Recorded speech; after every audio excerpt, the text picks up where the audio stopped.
minutes. What's up? What's up, YouTube? Rest in peace to Malcolm, man. Rest in peace to Malcolm. One of the things I want to do is trying to talk over top of the AC unit. I don't feel like getting up no more. Hey, y'all hit that subscribe button, hit that bell. Jaguar Wright is y'all go check out her channel, man. Support Jaguar Wright channel. Support Jaguar directly, please, because her channel been taken down quite often and stuff like that. And there's so many people using the Jaguar Wright name. Jaguar, I'm going to tell you, I'm going to show you how to do it where you can copyright your stuff where you're making money from all this stuff, but you won't get at me. So anyway, check it out, man. Jaguar Wright reveals who put a hit on Malcolm Jamal, which ain't true probably. I don't think she said anything like that. She mentioned it and she talked on it. She spoke on the subject, but I think they putting words in your mouth, Jaguar. That's my cousin. I don't have my Jaguar shirt with me in the Philippines, Jaguar. Miss Wright, you, and shout out to you and Wolfgang. Yeah, most definitely. Yeah, keep hope alive. I'll be checking in on y'all, but Uncle Mike got work to do his damn self. His daggone self.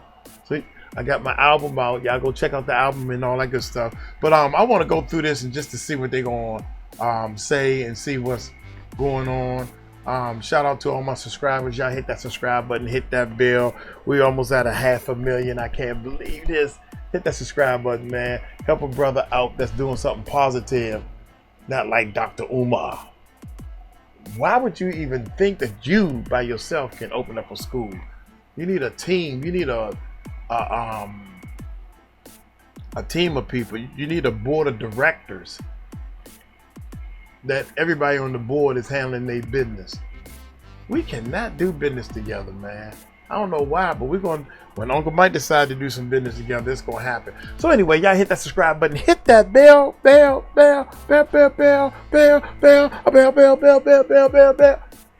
Let's check it out. Yo, Miss Jaguar Wright has officially entered the chat on the bone-chilling death of Malcolm Jamal Warner. And if what she's saying is even half true, this isn't just a tragedy. It could be a cover-up. According to Jaguar, Malcolm wasn't just spiraling before he passed. He was running, literally sprinting from something or someone. And now after weeks of whispers, the U.S. authorities are finally stepping in. The police have reportedly launched a formal investigation into the circumstances surrounding Malcolm's final days. And y'all, what they're uncovering is starting to line up with everything that Jaguar warned us about. Why was Malcolm so paranoid, and what was he scared of, and how deep does this really go? Because if Jaguar Wright is correct, this wasn't just random. This wasn't sudden. This was a warning, and we all missed it. Let's get into it. Okay, so Jaguar Wright is now saying that Malcolm Jamal Warner didn't just jet off to Costa Rica for a peaceful getaway like the headlines want us to believe. According to her, Malcolm Jamal Warner wasn't on vacation, he was on the run. She claims he knew someone was coming for him and he was so scared for his life, like genuinely afraid something bad was about to happen. And here's where things started to feel real suspicious. There's this creepy video of Malcolm just hours before he died, walking alone on a dark beach. At first glance, it looked normal, but then when you really watch it, he doesn't look calm. He doesn't look relaxed. It looks off. He looks like something was weighing heavy on him, and his energy was tense, like he was watching his back, and people are now saying it felt like he knew something we didn't. Now we finally have an update on the drowning death of Malcolm Jamal Warner. Now, according to ABC7, they stated that Malcolm Jamal Warner had drowned while he was on vacation in Costa Rica. Now, the article goes on to say that Warner had drowned off the coast of Costa Rica on Sunday. So this actually occurred on Sunday. They stated that the Costa Rican National Police had told this to ABC News. So now the question is, who was he running from? And why hasn't this been all over the news? Because if Jaguar's telling the truth, and let's be honest, she's been right before, then this wasn't just a tragic accident. Something was going on behind the scenes. And Malcolm Malcolm might have been trying to send us a message before it was too late. But according to Jaguar, the reason Malcolm looked so shaken in that video was because he had allegedly just gotten threatened again, this time by some extremely powerful people he was planning to expose. She says the moment on that beach wasn't just some random late night walk, it was right after he got hit with another warning. And that's why he looked so tense, like he was wrestling with something. But here's the wild part. When that video first dropped, people already had questions. It just didn't sit right. It didn't look like himself, but some folks even started speculating that maybe he was under the influence of something, like hinting at drugs or some other substance, just trying to make sense of why he seemed so off. But here's where everything takes a sharp turn. When the autopsy results came back, they showed that there were no substances in Malcolm's system at all. So all those speculations about him possibly being high were wrong. Once you take that off the table, it forces you to look at the beach video with fresher eyes, because if Malcolm was completely sober, then what had him looking so anxious? Now, Jaguar Wright's claims hit way harder, and if he really was getting threatened by powerful people, and if he knew he was in danger, then that video wasn't random. It could have been the moment he realized just how serious things had gotten, and honestly, that kind of changes things. And according to Jaguar, the story about him drowning doesn't really add up, because allegedly, that's not how it went down. Y'all, his body was found in the water, but Jaguar says Malcolm was already gone long before he even hit the ocean, which could explain why he didn't even try to fight the current or escape the riptide. And that part has fans seriously questioning the official narrative, because let's not forget, Malcolm was an experienced swimmer. He knew exactly how to handle a riptide, and this wasn't just some random tourist who panicked in the water. And if he didn't fight it, maybe it's because he couldn't. Or worse, maybe he never had the chance. So who exactly was Malcolm running from? Why were they after him? And the real question is, how did they manage to make it all disappear like nothing ever happened? Well, according to Jaguar, Malcolm became a target the moment he stopped playing the game. She claims he refused to shrink himself just to make Hollywood comfortable. And if you know anything about how this industry moves, then that's where things can get dangerous. Well, Jaguar says Malcolm wasn't willing to be the quiet, compliant, safe version of a black man that Hollywood likes to keep around. He was vocal. He was calling out hypocrisy, and apparently he was planning to expose some things that could have ratted a lot of cages. And if you've been paying attention, you already know that there's been a long-standing talk about Hollywood trying to silence, feminize, or completely break down outspoken black men. And when they stop cooperating, or worse, start speaking out, that's when the real trouble starts. I mean, y'all remember what happened with Dave Chappelle back in 2005, right? When he allegedly dipped and flew out to Africa after walking away from that $50 million Comedy Central deal? The media went into overdrive. Tabloids were painting him as unstable, pushing wild theories that he was on drugs or having some type of mental breakdown. But when Dave came back and sat down with Oprah, he cleared it up. He said it wasn't about the money, it was about the conditions attached to it, the pressure, the control, the way they tried to box him in. He made it clear he wasn't willing to sell out to let the industry turn him into something he wasn't. Everybody wants to know, why'd you walk away from $50 million? Well, I wasn't walking away from the money. Yeah.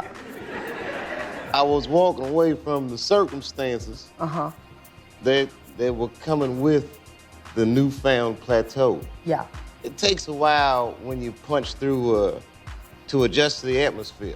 And Dave said one of the main reasons he turned down that Comedy Central deal was that he started noticing a pattern and didn't sit right with him. He talks about how entertainers go through something dark right before they reach that next level of fame, and he made it clear that the same machine that lifts you up will tear you apart the second you stop playing along. So instead of letting them reshape him, he dipped. He chose peace over power. I've been in show business since I was 14, and I've heard the stories of what happens, and I've seen these kinds of things play out in front of me. Okay. When you say you heard the stories, what do you mean? What stories? I mean, you see before, look, Mariah Carey made a $100 million deal, and 3 months later, she's all of a sudden mysteriously crazy.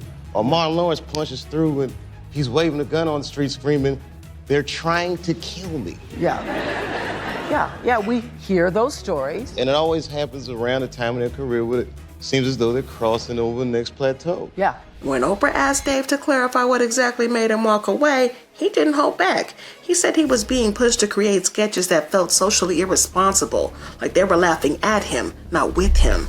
But it wasn't just that. They weren't harmless jokes. He could feel that the goal was to make people laugh at black men, not with them. And once he realized that, he couldn't ignore it.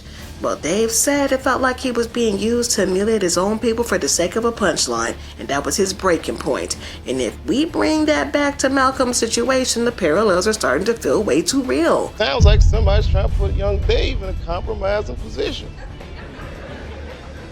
Oprah. Dave nearly lost everything for speaking up. His career was basically on life support for years after that.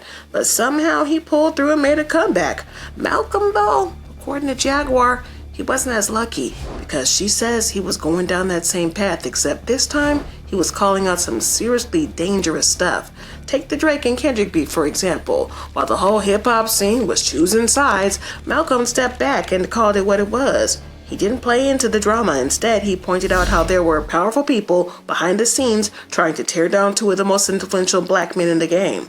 And according to Jaguar, those people didn't like that one bit. Malcolm wasn't just ruffling feathers, he was exposing something that didn't want the world to see. And that might have been the moment he became a real threat.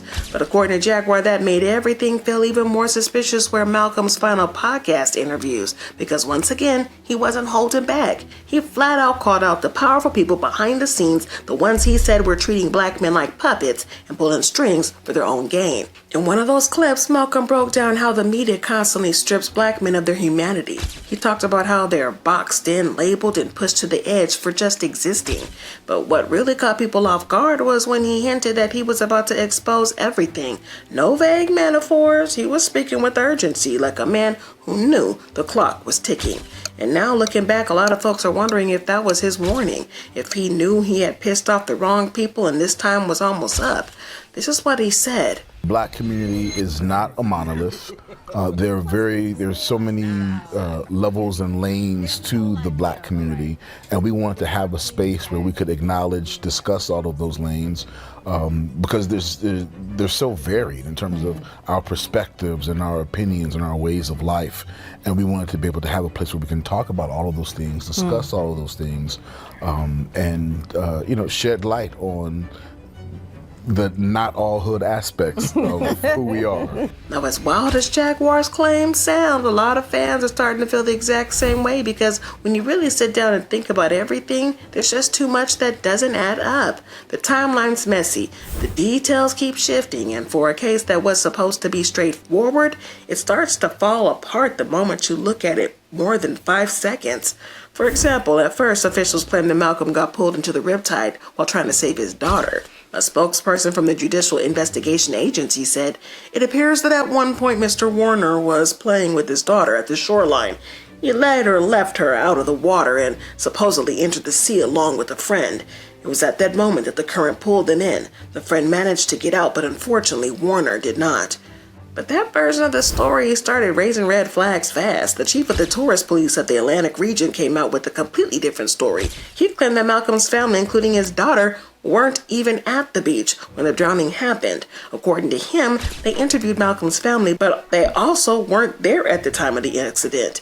So now we've got two conflicting reports from official sources and no clear way to tell which one's actually the truth.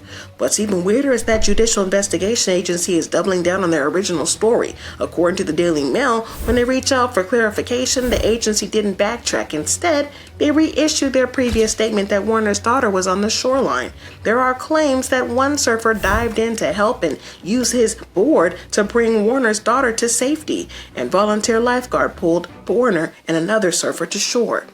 It's like every single person who claims they were there has a completely different version of what happened, and at some point you really have to ask, who's actually telling the truth? Or is anybody even telling the truth at all? Well, according to Jaguar Wright, even the U.S. government isn't fully buying the official story, and that's why they're allegedly launching their own investigation into Malcolm's death. Now, keep in mind, this is all happening outside the U.S. and technically out of their jurisdiction, but Malcolm was still a U.S. citizen, and if there's even a whip for foul play, you already know folks don't want to play with Uncle Sam. Plus, this wouldn't be the first time the U.S. government stepped in after a suspicious death overseas. Y'all remember that heartbreaking case of Shanquella Robinson back in 2022? She tragically lost her life while on a trip in Cabo, Mexico. And even though the Mexican authorities had already launched their own investigation, the U.S. still stepped in and conducted a separate one because of the circumstances were just too shady to ignore. So if history is anything to go by, Malcolm's case might be getting a lot of more attention behind the scenes than we've been led to believe.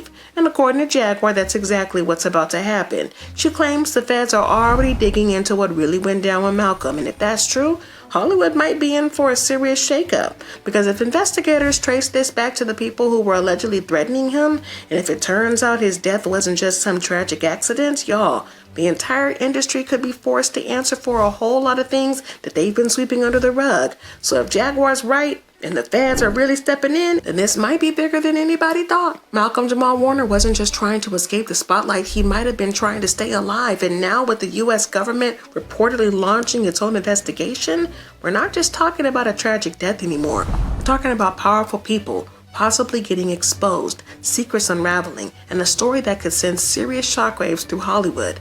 Because if the truth actually sees the light of day, it's game over for whoever has been hiding in the dark. Dude, I've been trying my best to stay away from this because I was hoping and praying that it just was a freak accident that he passed away. I was hoping and praying that it was a freak accident. Now y'all stretching this thing out more and more and more and more and more. And the more they stretch it out, the more I believe that I think it's some craziness going on with all this. So hit that subscribe button, hit that bell. Hey, y'all take it light, take it slow. Tell them Uncle Mike told you so. Peace out. Let me know what you think in the comments, baby.